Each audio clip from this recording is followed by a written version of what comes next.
ana dareenga igali duluudu ujeedadaasi intiriyay dulka maqalka eed inka furo dog furmayleeray dog guursoy deendeenku gud dubu ku doori adduunyo dabagadoonjay walaari dalka Soomaaliyeed deantiis koonfureed dareema la kafadiyay dogaalaan iska saadeen dantii walaayta ma goradaw haddii dalka iyo diinti iyoonay dadka danrong iyo meeli dareen kafadsadeen eed andaneeyana haddii iyo dulmi iyoonay dibindaabyo meeli dareen kafadsadeenna dufka booyin dukum daaka mooyin alana warni waad war baa wadaa ragaad ka hadlayso waxaan ku tusaalaynayaa adduunyada waxa la yiraahdaa dadkaada u tali hadday diidaan dariskaada u tali hadday diidaanna dantaada u tasho marka niyow dadka aad sheegaysid inay dantaada u tashtaan maxaa diidaya lama daarashooda kiindiidina dheega jari galandaan jireed dadna annaga laari lugduunyina annak dadka meeli fadheedeen dan Soomaaliyoona wadangna annak inoo danayslaayangna annak hal duugo inoo meeli darangafadsadeen annak una dadka halka deero helena gabi cusub war madaxweynaha Puntland Cabdiwali Gaas oo ka hadlay shirki Geedland oo baydhabo lagu qabanayo wuxuu yiri dawladda Soomaaliya Facebook la ay wax ku qabataa yiri war dadka beenaha u sheegay madaxweynaha Jubbaland wuxuu yiri dalkan wuxuu u baahan yahay madax dadka maqasho hadda wuxuu ku soo kabaarintiisii madax dhaga xiran baa dalka joogto oo wax maamulayso war wax midin sheega madaxweynaha koonfur galbeed Abow Shariif alla inuu Soomaalinimo oo jecel yahay waxaan ku ogaaday hoolkii shirarka kuraasti iyo miisaski iyo derbiyadii iyo meel kastaba calanka Soomaaliyeed oo ku sharaxay waxaaba ka sii daran galaasidii biyaha lagu cabaaya xataa calanka Soomaaliyeed oo ku qoray warnimayo dhagiina wax xun bay maqlaan wax fiican sama maqlaan madaxweynaha Hirshabeelle ee Waare waxa uu ku hadlay hadal cajiib leh wuxuuna yiri dalka Soomaaliya xaalad adag uu ku jiraa oo xilli la qabsadana ma taagno dalka iyo dadka see ku samata bixina ayuu yiri warnimayo madaxweyne dalka uu maqan waxaan u aqaanaa madaxweyne Farmaajo wuxuuna jiraa dawladda Qatar shirkado badan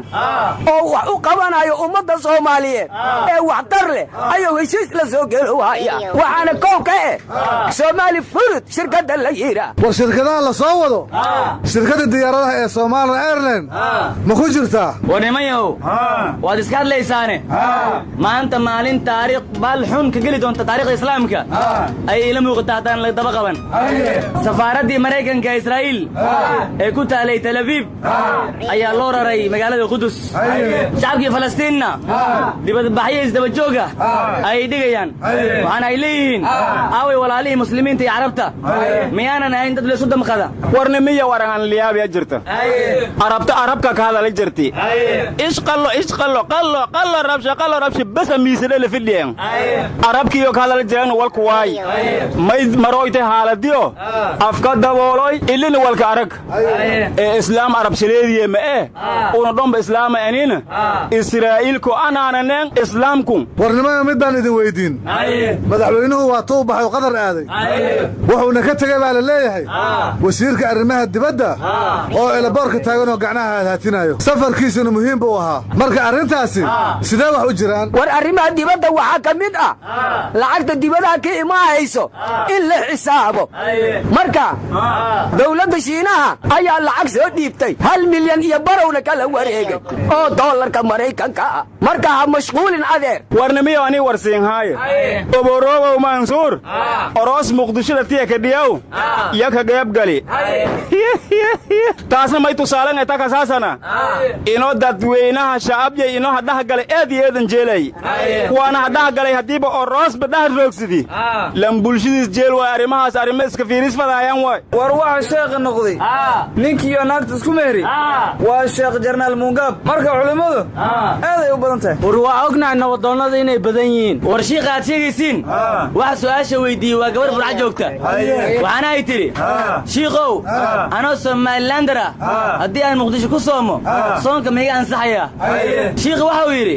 culimada اعترافيska su'aashaasi waa isku khilaafsan yihiin oo maxaa yeelay hadii aad Muqdisho tagto ee aad ku soo laabato magaalada Hargeysa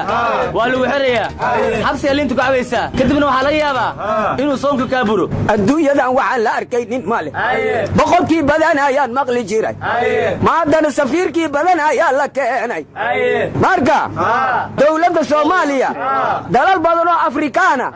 ayay hal qof amba hal shakhsi safiir uga dhigtay marka safiiridii badan ayaa waa kuwa ay cambaroy cadala adina safiir la adiga aamus warwar ma haysaane dalka Indonesia qoyskii labaad ayaa isqarxiyay maalintii horeysana qoys hore isqarxiyay qoyska hore shan ayuu ka koobnaa kan dambana 8 ayuu ka kooban yahay kulligood waa iswada qarxiyeen labada qoys war dawankan oo walmooshiidii meelo garaday dadka ka dhamaadeen dalka Nigeria war saddex maalin oo isku xigta